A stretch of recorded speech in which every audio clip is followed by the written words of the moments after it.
Good evening, good afternoon, and good morning, everybody. Welcome to Kumwalo Mukwano. I am your host, Colin, and I am very excited to have free guests, March for Medicare for All activists who want to discuss an upcoming rally that they're having in San Francisco on Halloween weekend. So thank you all for being here. If you would like to introduce yourselves, just so people can get to know who you are. I guess I'll start. Okay. Okay. Hi. My name is Tsukuru Fors. I'm based in LA, but happens to organize events with Eric in San Francisco. And I'm primarily, before I stepped into this healthcare justice world, I was primarily anti-war, anti-nuclear activist.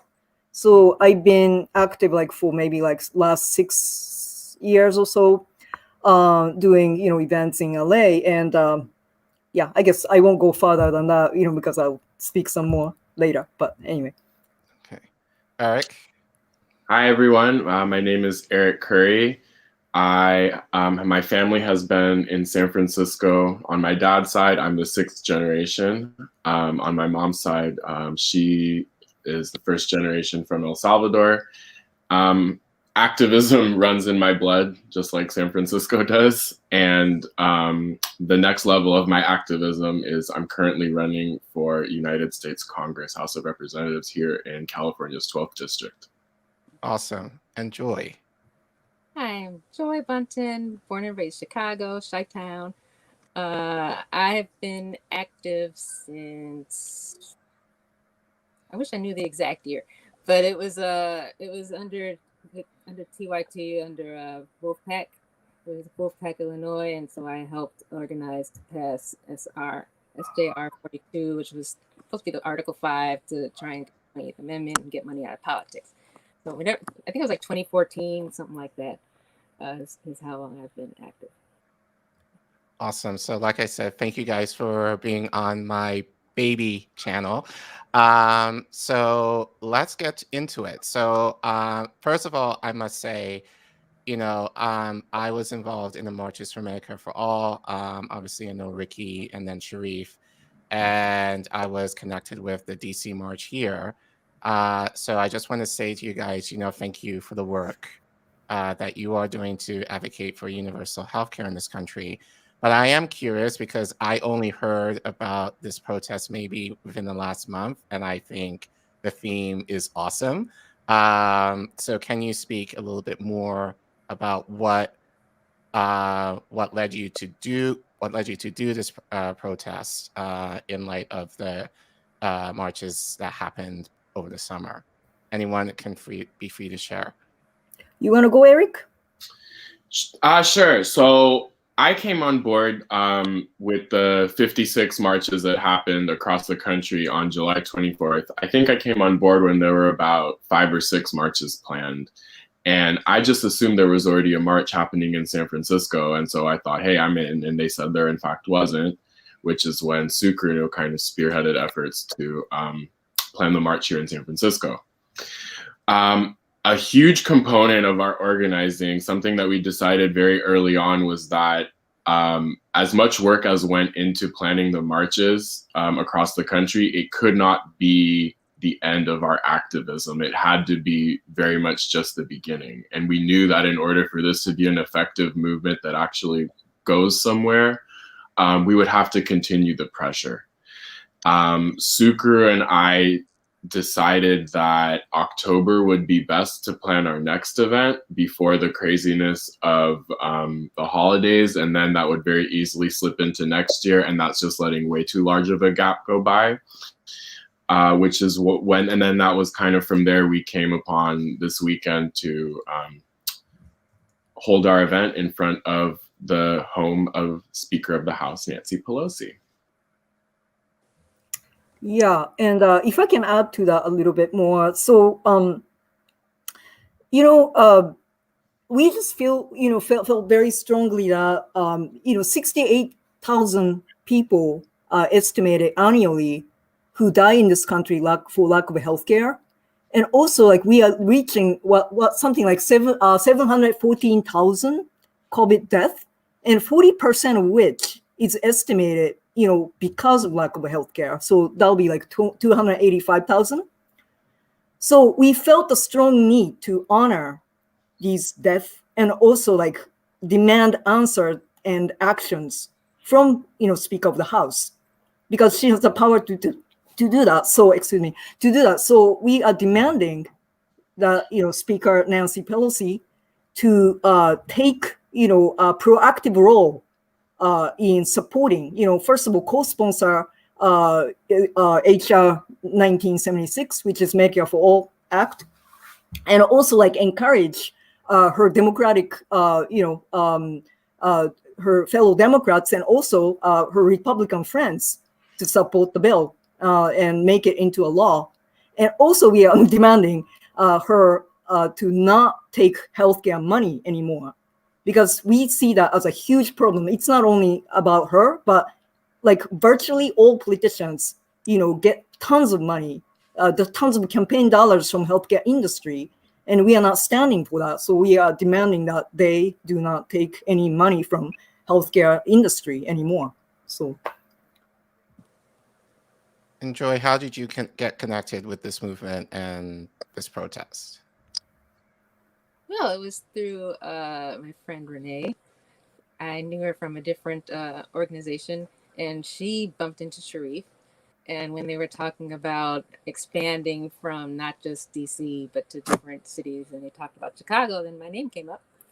And so she reached out to me because our little inside joke is, get Joy, she knows everybody. But I don't know everybody. But I seem to have like 6 degrees of separation type of thing, where I know someone who knows someone, or I might kind of know someone who we're following each other, even if we're not super close or things like that. So that's how I got on board in terms of Chicago, getting the Chicago march going. So Tsukuru, you actually brought up a good point as far, well, two things. Just one, I think the biggest complaint about the marches for Medicare for All was the idea that people thought that was just going to be a one-time thing. And that while it ended up being a huge event, bigger than it was anticipated, like people, and I know people on the ground were asking, I hope that this is not the last that we, are doing something like this. So it's encouraging to see that, people are taking active steps to, continue, the idea of, forcing direct action, pushing for direct action for politicians. I do want to ask a question, because Tsukuru, you actually brought up a good point, that we can technically get Medicare for All right now in the midst of a pandemic. We often look to Libby, Montana as an example of this, and I know different advocates have said this. But funny enough, the squad have not mentioned this, and I think many politicians who say that they're not for Medicare, they are for Medicare for All, have not necessarily mentioned this, in their tweets or in mainstream media. In your opinion, I'll ask this to you, Tsukuru, and then anyone who wants to jump in. Why do you think that is? Okay, so I have to be honest. I've been, researching how much money politicians get from, healthcare industry, like each politician, and I have not looked into any of the squad, so I can't speak for them, like specifically. But I mean, it's obvious in this country, the money is a huge motivation, and it's not only healthcare. If you look at the military spending, all that, like. If you look at how much money each politician is getting from these corporations, and that tells you, like, whose interest that they're after. Obviously, it's not our interest. They work for corporations, they work for these industries.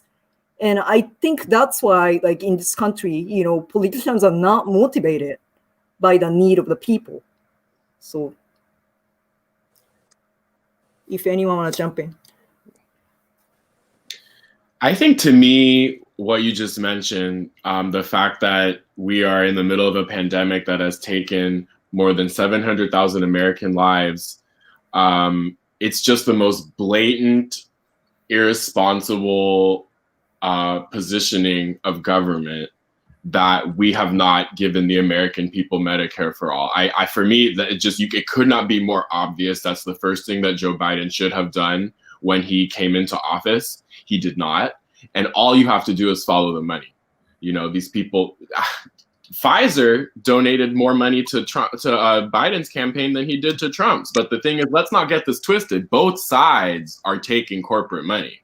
You know, there is no, in my opinion, there is no there's no Republican Party, there is no Democratic Party. There is one corporate party with a red wing and a blue wing. I personally, I have my own little take. I don't know if it's from the fact that I'm like 52 years old, so I've been disappointed.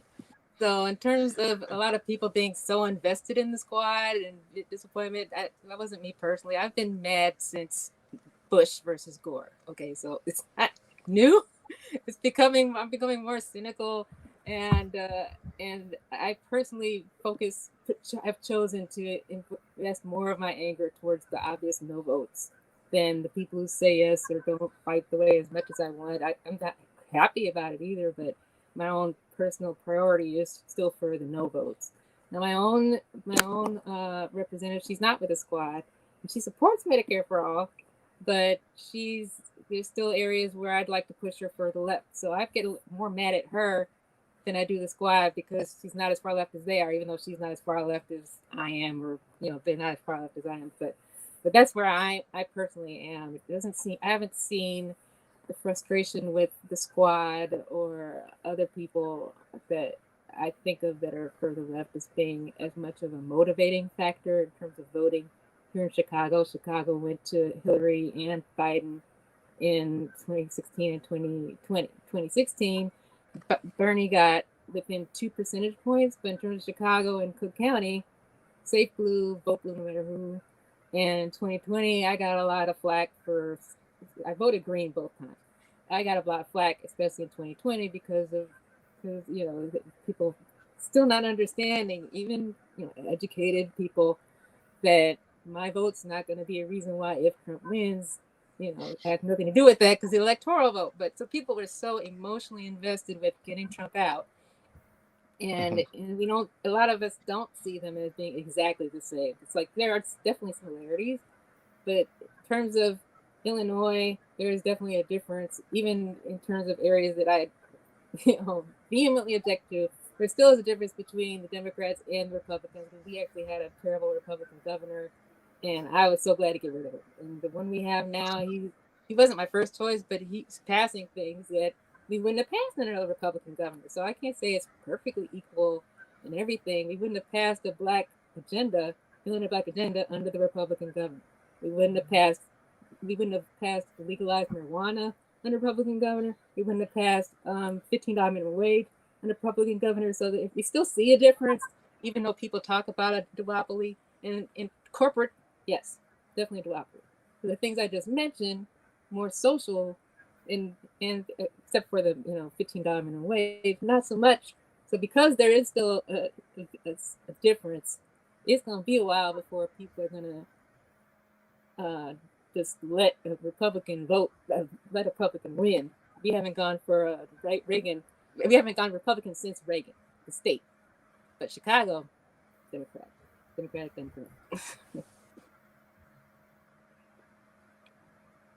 You're muted. All right. Yeah, so let's talk about that a little bit more. As far as what are you guys seeing on the ground in relation to healthcare? So especially, and I think all of us are people of color, so what are you seeing on the ground in relation to all of this that have been exacerbated? Well, prior to, but I think especially, that have been exacerbated, just due to pandemic, what issues are from where you guys are? Because I think we're very fortunate that we have, Eric, you're from San Francisco, Tsukuru, you're from LA, Joy, you're in Chicago, so what are you seeing? What issues are arising or have been, evident, just due to the lack of healthcare in this country? Okay, I'll speak first. So there are two things I want to say. One is kind of like a statistics based because I'm a researcher by trade, so like kind of that's my nature. But another thing is like I really would like to speak about what happened in Japanese American community in LA. So so first of all, I just want to cite the statistics. Like, so if you look at LA or San Francisco, there are very similar patterns in where, which neighborhood got hit the hardest by the pandemic, right? So in San Francisco, the neighborhood of Bayview Hunters Point is, hit the hardest. It's like their rate of infection is like 14, it's like 1.4 times higher than the next neighborhood, which is, it's like 18% of the residents have been infected. That's the number from April of this year. So in LA, El Sereno neighborhood, that's, heavily people of color POC neighborhood, I believe like 1 in 5, it has been infected, but like only like the neighboring, the next to the El Sereno is South Pasadena, which is richer and wider. 1 in 22 people, only 1 in 22 people has been infected. So I guess what I'm trying to say is that, if you look at the statistics, and I'm sure like in Chicago, it's probably the same way too. If you look at the statistics, it's obvious POC neighborhoods got hit the hardest, because of, I think, lack of healthcare and like living, housing situation. In many cases, like POC households, people are living in a close quarters with no way of quarantine. If one of the family members gets sick, we try to quarantine, but we can't. Like I had my daughter's friend staying with us during the pandemic, and she was working at Starbucks, and she got COVID, and we live in like 1 bedroom. There's like no way for us to quarantine, So anyway, lack of so the housing situation, and also like a lot of like people of color working essential business, right? So we work at jobs that we physically have to be at. We can't really stay home and work. So I think that's factors behind the how why like we got so heavily hit by COVID. But so another thing about what happened in Japanese American community here. So I'll just kind of make it short because it's a long story if I tell it to the fullest. But so there was this foundation in Japanese American community here, which had like 5 senior care facilities in LA. 5 years ago, they were sold to for-profit developer, not necessarily a healthcare operator. Actually, they are kind of like a real estate developer. But anyway, so they were sold to them, and they had sort of a agreement for 5 years. 5 years they will maintain their services to the seniors, but that contract expired in February of this year.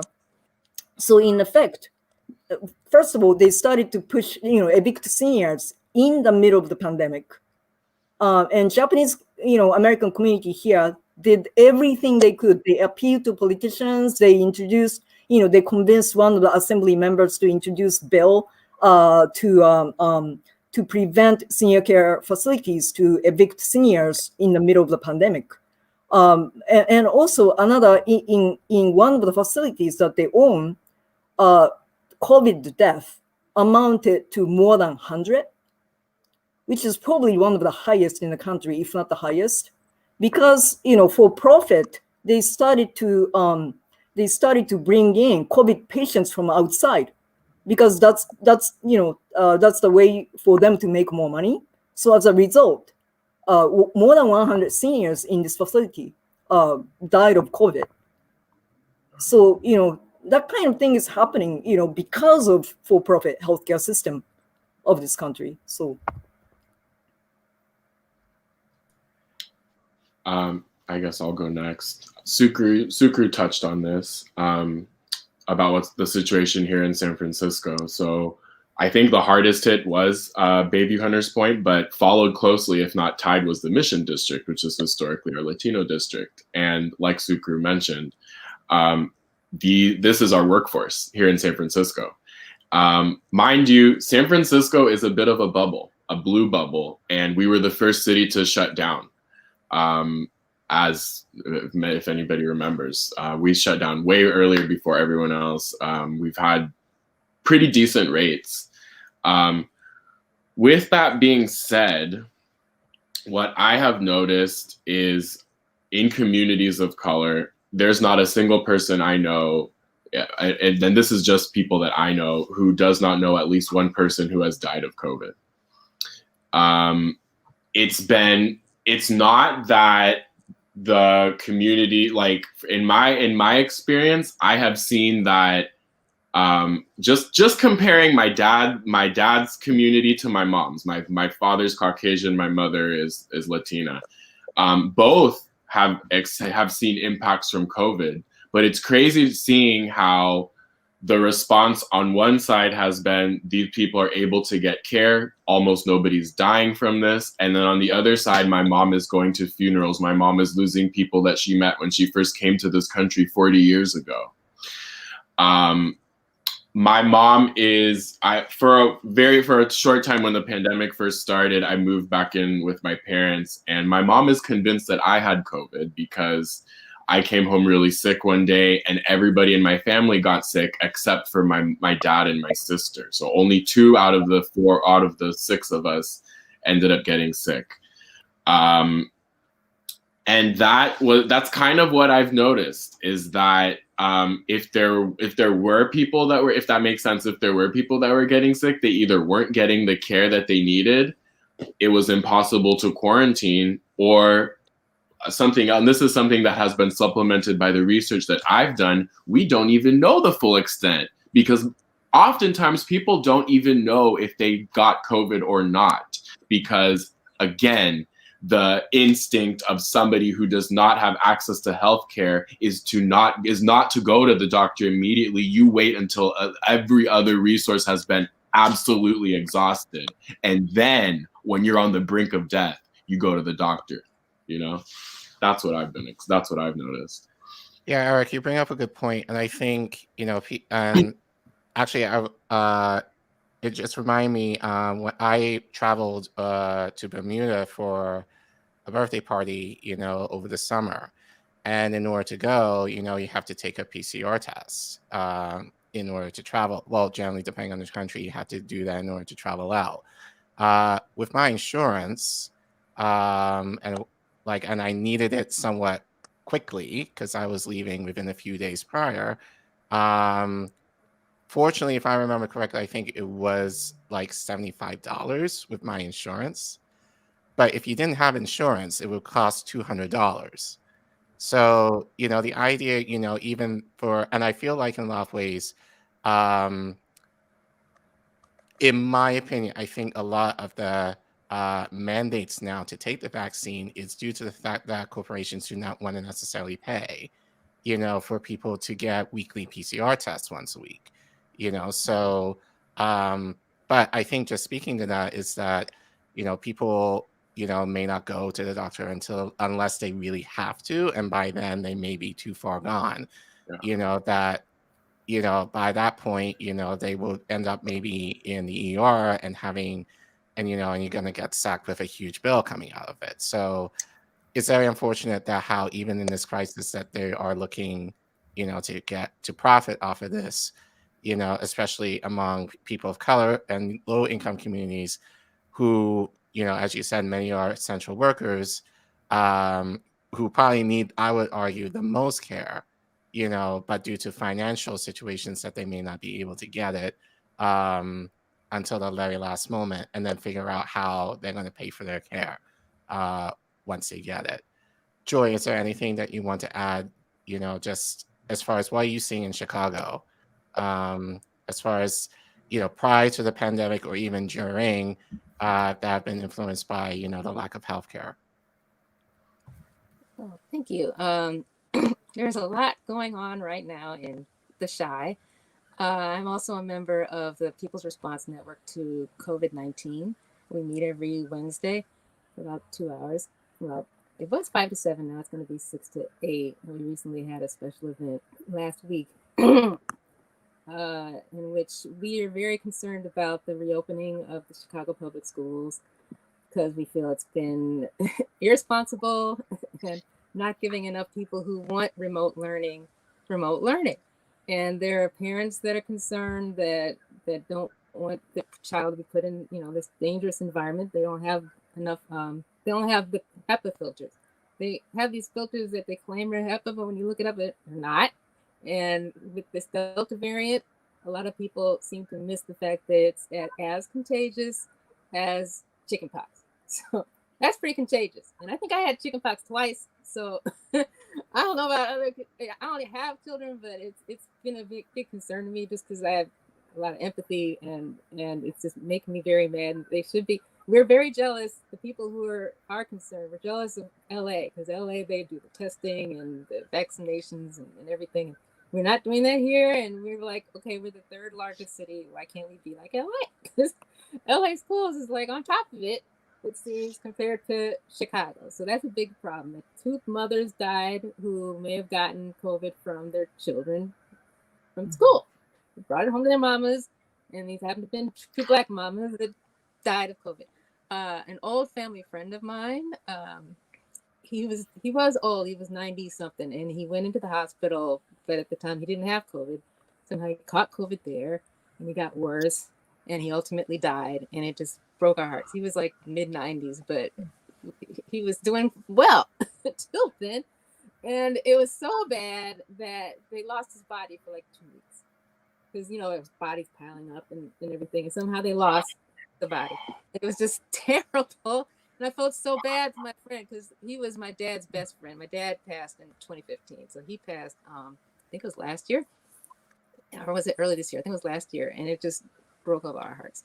And it turns out that in Chicago, we've got like, I forget how many zip codes, a lot of zip codes. We have 50 wards, a lot of zip codes. In my particular zip code, the South Shore, predominantly Black, we have one of the highest rates of COVID-related deaths and one of the lowest rates of vaccinations. Now, I'm fully vaxxed, but it's been a mix of Black people getting vaccinated because there's still the concern about the past with the Tuskegee experiments and other things. There was controversy about AIDS. There was a misunderstanding about that, how that came in. So there's still some folks, unfortunately, that are reluctant to take it. And I had to push against a friend of mine, got a master's degree, who was like, I want my kid in school because I don't want her behind. I'm like, yeah, but I want them alive and I don't want them making music. And a lot of people are misunderstanding the idea of long COVID because Delta variant is coming after kids more. And like half of them who have COVID are like asymptomatic. They don't even know it. And also they might be more likely down the line, or maybe at half as likely down the line to get long COVID. So at first they may have no symptoms, then they end up with long COVID, and that can affect like your lungs or your other organs, maybe even your brain. It's terrible. Your heart. It's very scary. What's going on here? So I'll cut it there. Thanks.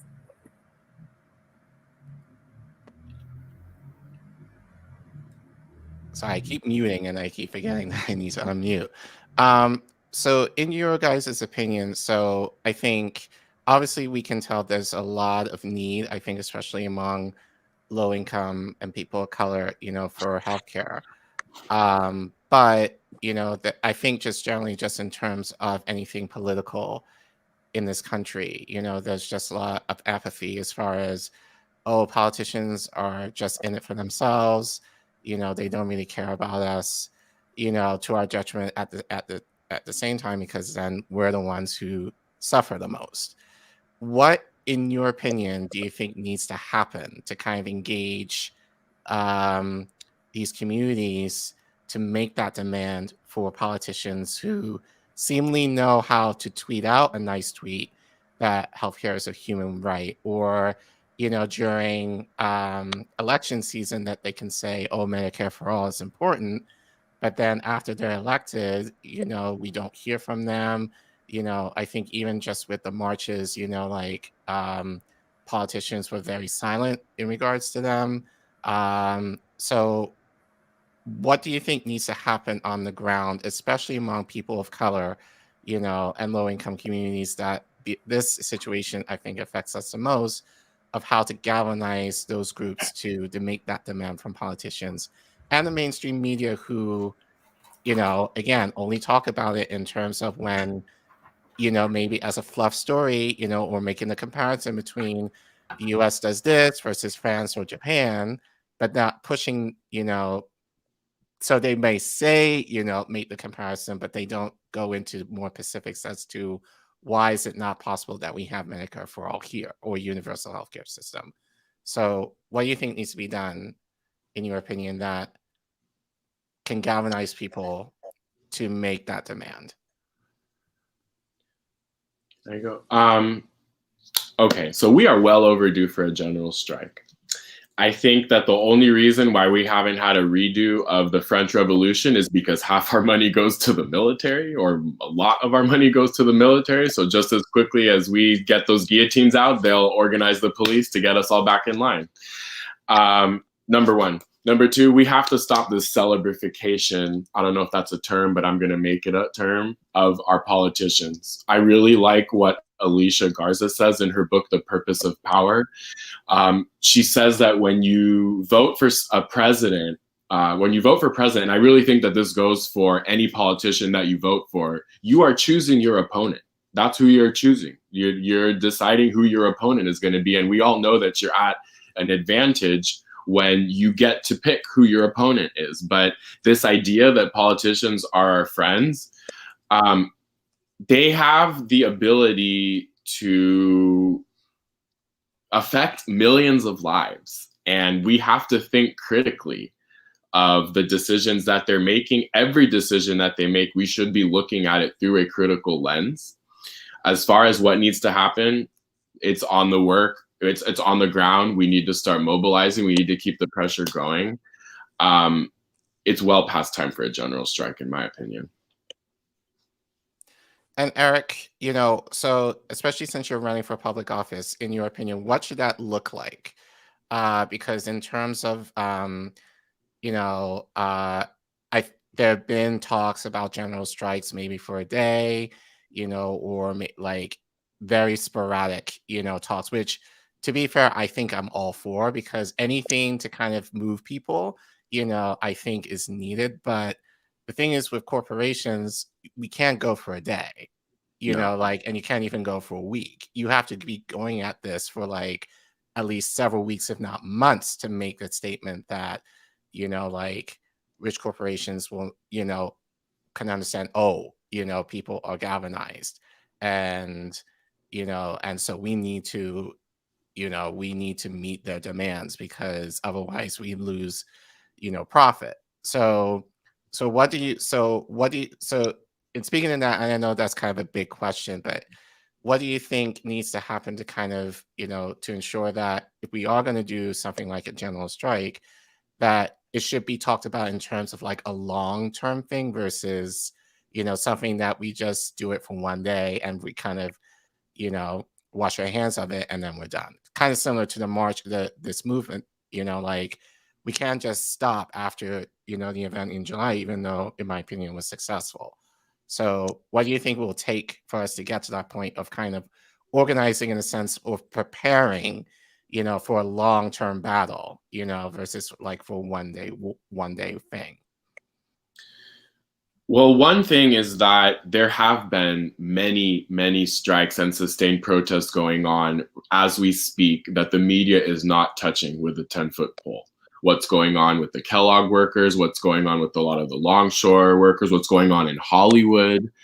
There have been sustained protests that are beginning to do this groundwork that the media is not covering, number one. Number two, has anyone heard of the 3.5% rule? This is something that I've just recently started to research, but there has not been a single movement in the history of time where 3.5% of the population has mobilized and has sustained pressure where the government has not been forced to make changes. I think that's the point that we need to get to. I think that is perfectly achievable.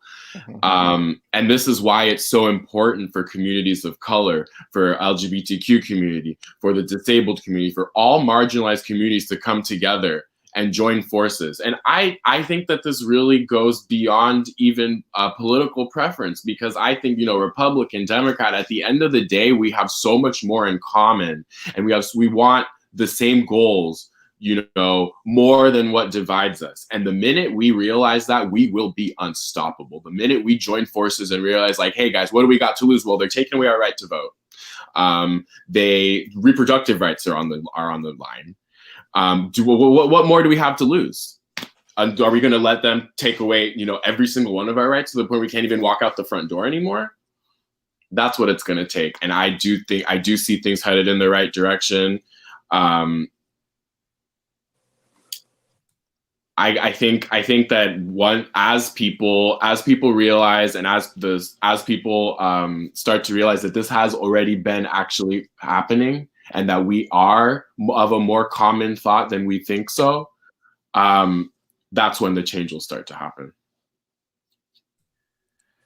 Tsukuru or Joy, what do you think? Or, like, to kind of allude to what Eric was saying, you know, like, why do you think, why, in your opinion, you think that, or what do you think needs to happen for the media to, you know, be forced to talk more about these issues, especially with these strikes that are going on that might get talked about for maybe like a day or two, but then they're not mentioned of again? You want to take that, Joey? Well, there's a lot that comes to mind. Recently, I looked back at a webinar that I had gone to, and there was a survey done by Gen Forward, which is located in University of Chicago, and they did this study where my focus was on the Black responses. And so it comes to three things that are most important to the Black responses in terms of ages 18 through 36. Healthcare wasn't in the top three. The first one that was most of concern was racism. Second was pandemic. And the third is police brutality. And there's another section where they ask in terms of the best way of going about fixing it. Voting wasn't on the list, on the top three, because basically they show you the top three. And so after the top three, you're going to single digits. So it's just not as important. And so I think that explains why a lot of these progressive programs, universal programs, aren't getting as much, they're not as high a priority. They're not litmus tests. They're not or bust for a lot of Black voters, unfortunately. Because it still doesn't fix race. There's still an issue of racism even within what we have now. Because like my grandmother, she died of medical malpractice. She had Medicare. This was like in the 80s. She went for her knee, and the anesthesiologist didn't even ask my grandfather, just was like, well, let's just put her under full anesthesia. And she went to a coma, and she got gangrene, and she died. And so we ended up having to sue and get, you know, that. My mom, when she had me, we went to this lying in hospital, which was part of University of Chicago back in '69. And I'm her fifth kid, so this wasn't her first rodeo. And they decided not to give her any painkiller when they were going to stitch her up after the fact. And so she knows usually you do that because I'm the fifth one, and they weren't going to do that. So there's still racism going on in Chicago. And I recently had this screening called The Power to Heal, and it talks about how Medicare was first passed, and this happened during the civil rights movement. And part of the thing that happened, well, it helped that LBJ, even though he could be a racist and said the N-word, he still wanted to pass, you know, Civil Rights Act, Voting Rights Act, and Medicare. But the thing about Medicare was the southern hospitals, especially, they still weren't going to desegregate the hospitals. And it turns out they showed some interesting things in Chicago, in that if you wanted to be a med student, a Black med student, they wouldn't admit you in University of Chicago. And they also had like a quota Like if you pass like 10% whatever of Black people in the ER, they pass you over to the Cook County Hospital. So this is like, I can't believe this is like going on in my lifetime. Well, before my lifetime. I was born in 69, you know, but in terms of me being born, that's my lifetime. So, and my grandmother dying, that's my lifetime. So these are, you know, still things that are going on. So I think that there's a lot of work that still needs to be done in terms of progressives and the Black vote. Because as much as I hate it, the majority of Blacks that turned out and voted went to Biden. And you went to Hillary. I didn't, you know, but I'm in the minority. So it bugs me. The heck of a lot bugs me. So I think a part of it needs to be reaching out to churches, because that's still where a lot of organizing happens. And there are Blacks that are in unions that appreciate the benefits of unions, but there are Blacks that aren't in unions that are also concerned about the racism. Not that the people in unions aren't concerned about racism, but we know there's also racism in unions. It's been racism in unions. I'm in Chicago, okay? So Chicago, we've had a lot of corruption, and, you know, under Daley, Papa Daley, who was, you know, in charge for like over 20 years. And I heard from a Black Illinois Black Panther Party anniversary that they would get union thugs to come out and tell you how to vote. That was back when they were voting, you know, dead people were voting and voting often. So back then. So there's a lot of stuff that still needs to happen, but I think a lot of it has to do with finding out ways to reach out to the Black vote in ways that include solidarity with racial issues and being concerned about addressing the disparities, because there's still today, there's, you know, the Black maternal mortality rate is high. It's higher. And so in these areas, and it's still harder to get more Black doctors. And because their doctors still think that Black people have a higher pain tolerance, which is ridiculous. So, which I guess explains why my mom couldn't get painkiller to so we're back up after I was born. So all these things I think are need to be addressed in terms of, because apparently Democrats can't win without the black vote. Progressives can't win without the Black vote. And since 1965 Voting Rights Act, the majority of white voters still vote Republican. You know, it may vary in certain safe blue areas, but nationwide, the majority of white folks still are voting for Republicans. So that needs to change too. We need to address that, because they made it an issue in 2020. Does Medicare for all going to go towards undocumented workers, or as they call it, you know, illegals? And Republicans and Republican voters, they apparently have an issue with that.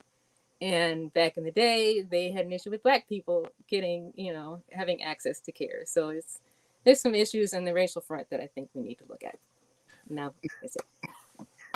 You actually bring up, Joy, I love what you said in terms of race, because in a lot of ways, that's one of the reasons why I started this channel. And I think for me, you know, being born in the UK and having had universal healthcare, you know, and it just kind of made me realize how ignorant I was, you know, just to the reality of what life is like in America, in due to the racism that we kind of bear in this country, until I went overseas.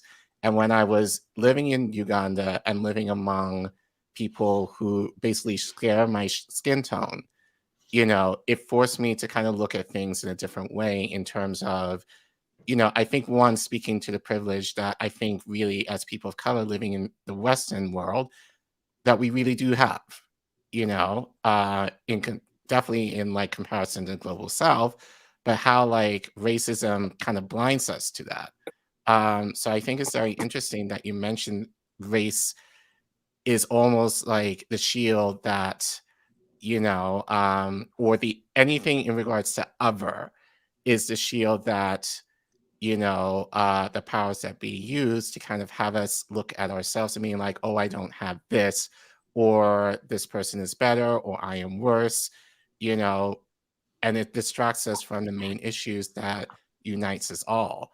And so like, and that's kind of why, which I shared with you guys, you know, before we went live, how, you know, I wanted to have you guys on, even though my channel is kind of focused on, you know, East Africa and how it connects to Black issues here, because healthcare is a Black issue, but it's also an Asian issue. It's also a Latino issue. It's a universal issue. And so and I think we all, and I think wherever you are in the country or even in the world, you can relate to the idea of healthcare.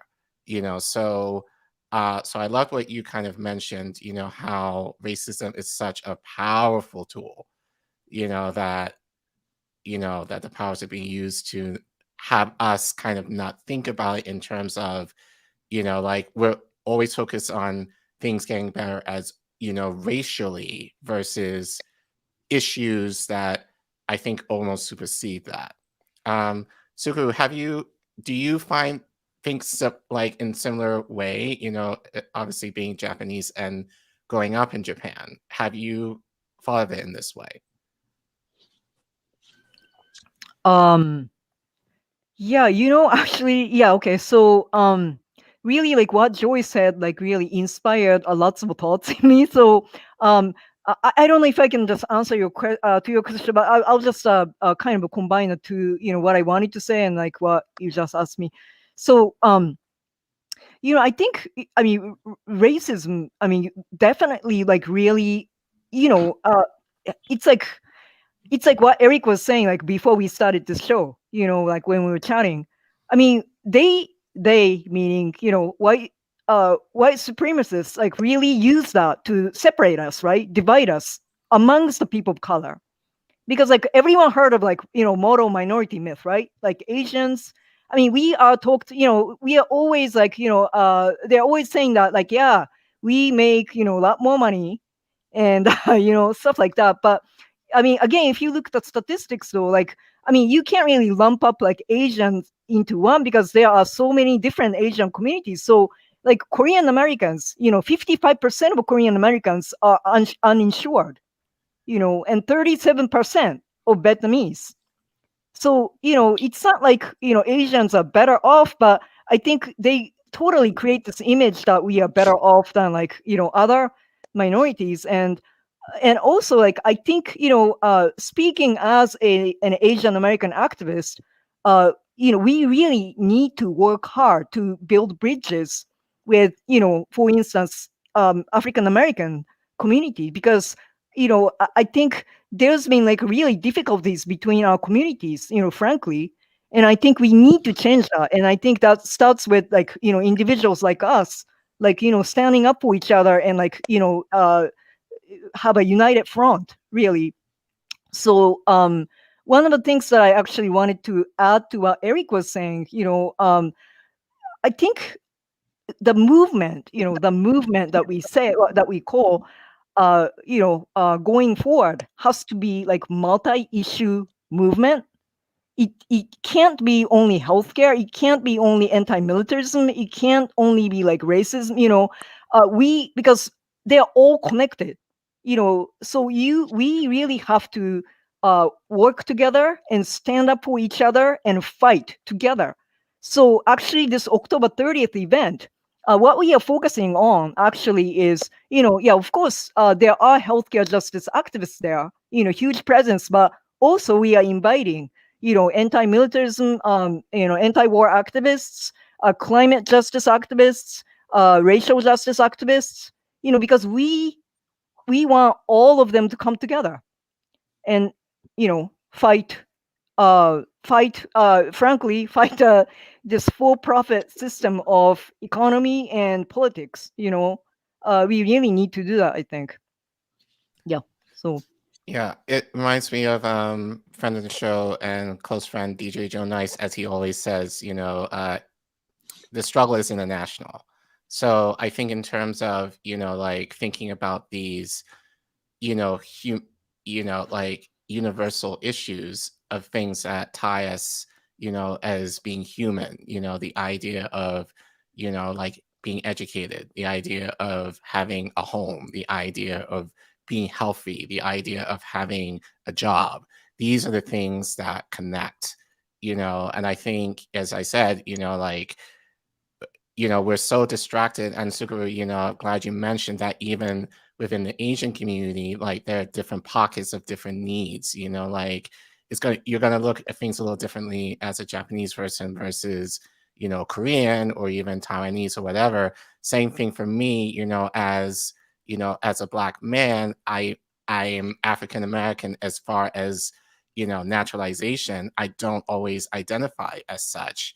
And, you know, like my heritage is based in the Caribbean, you know, as well as Europe, you know, so I come in from a different mindset, you know, in terms of, you know, like thinking in ways that may be kind of cultural or counter to what maybe, you know, like, you know, how the media kind of lumps this all together. I mean, like Asian over here, Black over here, Latino over here, when there are different pockets of different issues, you know, and even not necessarily within, you know, culturally, there might be some different, but regionally, there might be some issues. So I think that's definitely something that I think we don't always talk about, is the idea that different groups or subgroups respond to things a lot differently, you know, but the ideas, you know, I think as far as, you know, some of these universal themes, you know, are very much, you know, a part of, you know, what connects us all. And so, like, I think especially when we talk about politics, you know, and this is something that I am concerned about a lot, because I don't think, you know, because a lot of because I think, especially to Joy, I think you can speak on this a little bit more, you know, being in the Midwest, you know, especially like if you're living in in a rural area, you're often neglected. Like issues that I think we're kind of talking about in the mainstream media do not always reflect on what is happening, you know, in a rural part of the country. And I think especially now, you know, they see Democrats are kind of viewed as the elite, you know, coastal, you know, Ivy League party, you know, and as a result, you know, many of them, you know, like might choose to go Republican because at least the Republicans kind of speak that language a little bit in terms of, you know, like cultural issues, you know, and we're not necessarily having those discussions, I think, you know, in the grand scheme of things, or I think in some cases, even among the left,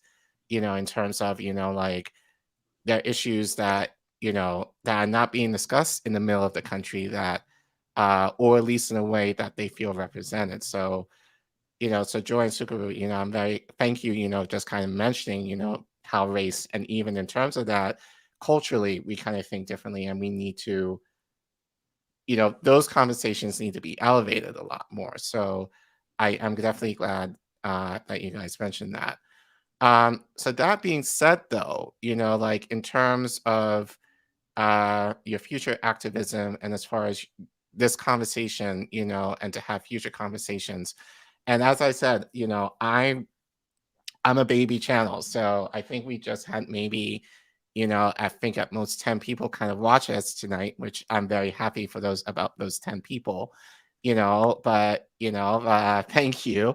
But obviously this message needs to be elevated to a larger audience. So, um, you know, so I think, you know, for me growing in this space, you know, like among my colleagues as I'm learning from them, um, how can we within the independent media space support you guys as far as your activism, but also kind of getting the word out, you know, not just for this rally, but for future ones in the future where we're able to engage and have this conversation within our community so that, you know, like like to kind of push the narrative when the people who are in power, who we elected to have in power, who promised us they would, are not doing it.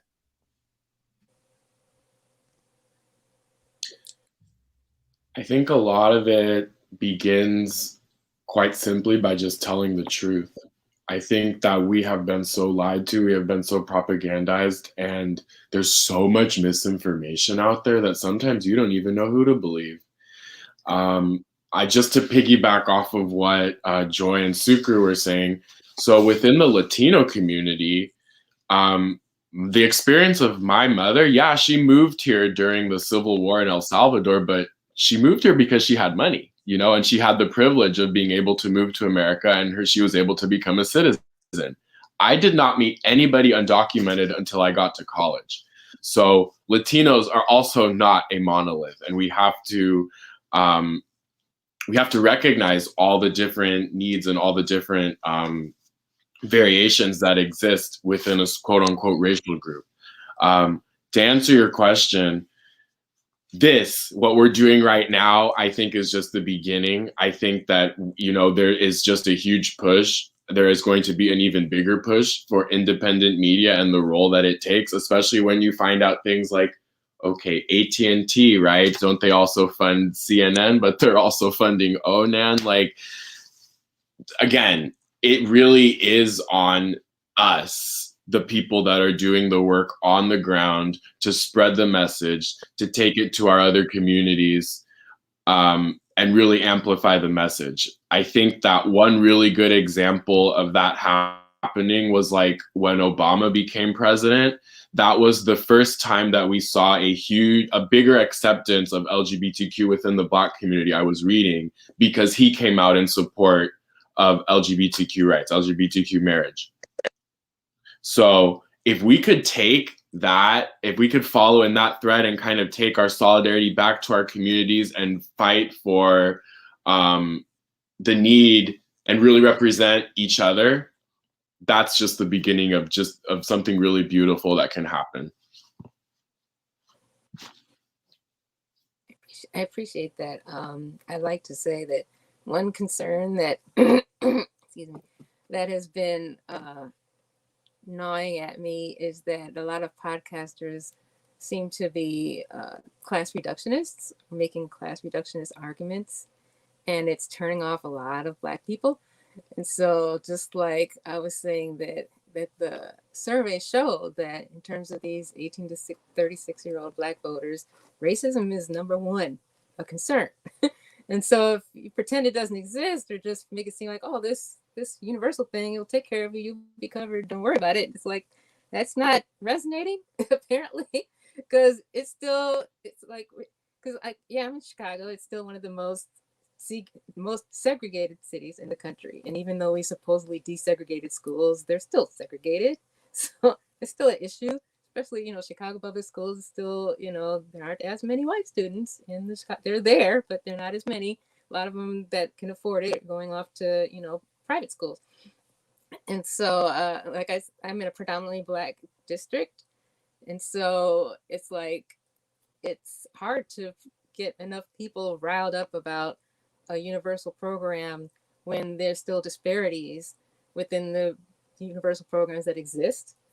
And so when I found out that the second most important thing for those voters in that age bracket was the pandemic, I think that can be a key to get people motivated. But of course, there's also the misinformation that has to be addressed. And so, like, I'm fully vaccinated. So I'll tell people I'm fully vaccinated. But I also got the third shot because I have my own, I'm immunocompromised. I have an autoimmune neuromuscular disease. There's no cure. You can just treat it like a lot of other autoimmune conditions. And so it affected my lungs. So I have mild interstitial lung disease. And so I'm high risk for COVID. So I have a specialist. And fortunately, my particular doctor took my Medicaid, because a lot of specialists don't. And so he was basically saying, don't go anywhere. I was like, okay, I won't go anywhere. And I was like, please let me take the vaccine, because I understood that doesn't mean you don't get it, but I didn't want to go to the hospital or get on the tube, get the oxygen and possibly die. So that was my focus. I never thought of it as, if I take this vaccine, that means I don't need to worry anymore. And I still wear my mask. And then when I got tested for the spike protein antibodies, I found out that they're still low. So before the third shot. So I was like, okay, I could still get in the hospital and die. So I was like, okay, with this booster shot, I got the booster shot. And so now I still need to get tested to see if that took, because he also was concerned that maybe one of my immunosuppressants might have affected how well I took to the vaccine. So there are these extra things that I think people need to be aware of, and hopefully alerting more parents to the dangers their kids are being put into with these schools. Because I know it's not just an issue with Chicago, because there was like an international strikeout or school strike. It was like all over the world. It was like in the UK, everywhere. So I think that may be an avenue in terms of Medicare for All to get more people involved, a lot of education. And like with my mom, like a lot of moms, my mom's 82 and she loves her some MSNBC. it is hard for me to. I was managed to be able to convince her to vote for Bernie in the primary, but once it came to the general, it was like, and when I was trying to, do the third party, she's like, I don't understand, don't think you had a problem with the third party, but she records all the name a show on MSNBC. She records every single one from Joe in the morning to Last Word with O'Donnell, all of them. So that is a huge thing. It's like if she can't turn on her TV to just unless I teach her this is how you turn to YouTube, she's still gonna be using her remote for the cable. So that's hard with the media that you're talking about. It's like it's hard because her and her friends, they talk about what they saw on MSNBC. So it's also a social thing. Like instead of a water cooler, they're on the phone. So that's the thing. It's gonna be hard. Bernie had mentioned that a while ago. Getting more media, getting more money into media for our own, the left. And that. But can I just add something really quick? You touched on something, Joy, that I think is so important. One key element of what was missing with this whole Bernie movement was the lack of emphasis on race. I really felt like he actually went out of his way to de-emphasize the effect that race has here in American politics. And that turned off a lot of my Black friends. And I think that he made it, a lot about class, but how on earth can you not talk about race in a country with a history such as ours? Yeah. I think that Bernie, he had a tough time trying to figure out, I personally tried. He had a lot of balls to juggle, for sure. Yeah, because I wish that he was more, had dealt with race more, but compared to the others, I took him. But compared to the others, I was like, I'll still take Bernie with his flaws and all. But yeah, it was difficult with him trying to make those inroads with Black voters because race is a thing, and also they didn't know him because the older voters, they know Biden. You heard Clyburn, I know Biden. I'm like, he sucks. And people are forgiving and they forget in terms of the, a lot of Black folks weren't as affected by the crime bill. Like my family, we weren't really affected by it. We sympathized, but we weren't really affected by it. And so in Chicago, we had aldermen that gave Rahm Emanuel, a Black alderman, that gave Rahm Emanuel a cover when it came to the Laquan McDonald scandal. And there's like some Black voters here that don't want to defund the police, but especially a lot of the young Black voters and myself, and I'm not young, we want to defund the police. So there's still the misunderstanding as to not saying we don't want to, well, some of us leftists do want to abolish the police, but most of us are just saying, can we just move the money from the police? Because Chicago's police, it's like been terrible, and they showed some of it on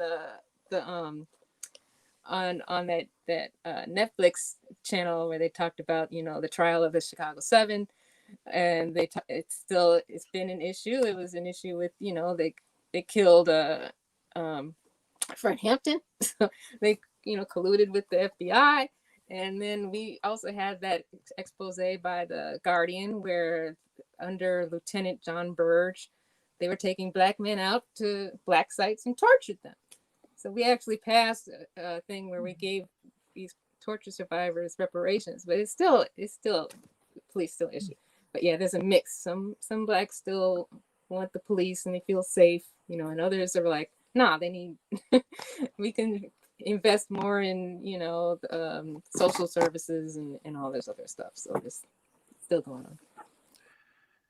Yeah, to kind of bring up Bernie a little bit, it's not like he didn't have people in his campaign that couldn't help him bridge the gap. I mean, Breonna Joy Gray has spoken on this like several times, the idea that she would bring, ideas as far as how Bernie can bridge that gap to kind of bring race up more into, especially among Black voters, and they basically weren't going for it. So, so I think just the huge thing that I'm kind of taking away, like from your conversation, all of you, is that, like, and I think especially for me, not necessarily, it's not to say I don't always necessarily associate with race, because, depending on where I am, you know, in the world, I can kind of remove that, you know, like stigma, you know, like, and kind of see, you know, like, oh, you know, this is how it should be. That's the reality of what it is, you know, here, unfortunately.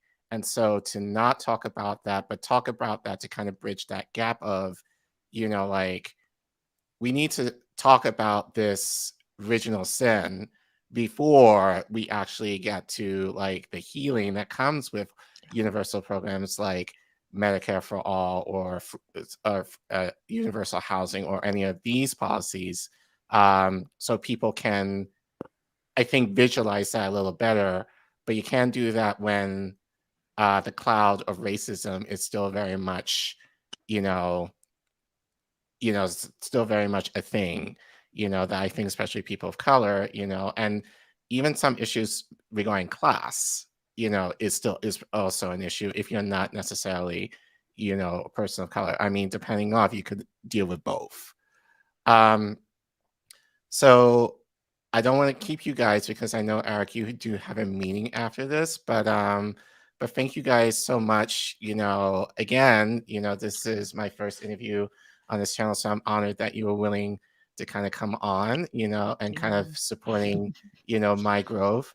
So where can people find you guys? And I will kind of show the rally, or at least the link, so people who are able to, you know, are able to kind of make it. I'm sorry, I can't be there, but I'll definitely will support you guys from here.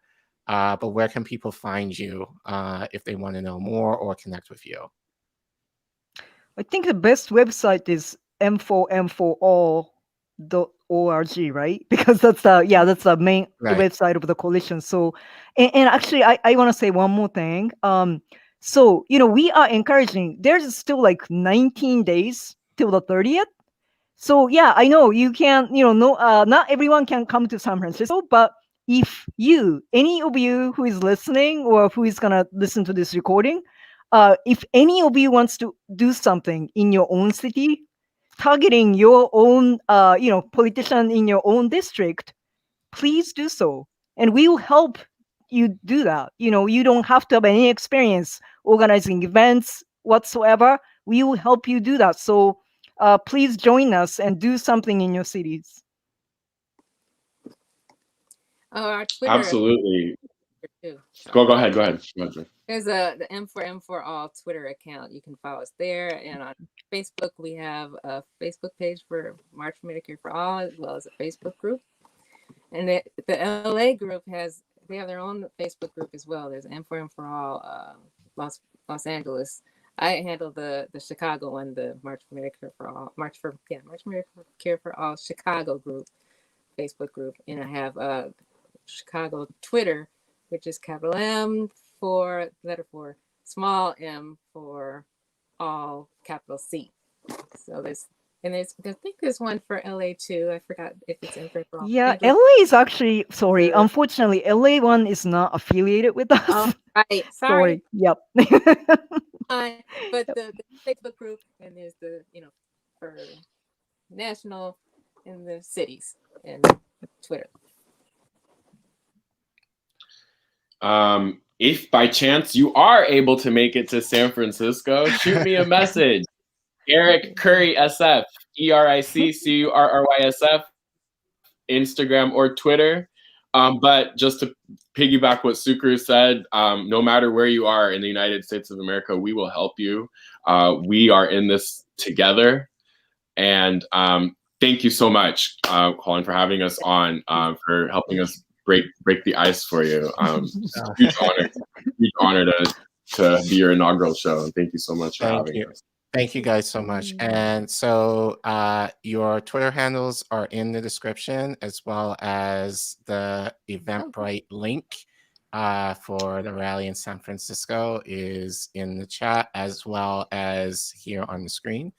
And thank you guys so much for being on and being able to share a little bit more. So, you know, what I will try and do is try and, you know, clip this out and just, you know, encourage, you know, I hope that, you know, it seems like other independent media personnel are also going to have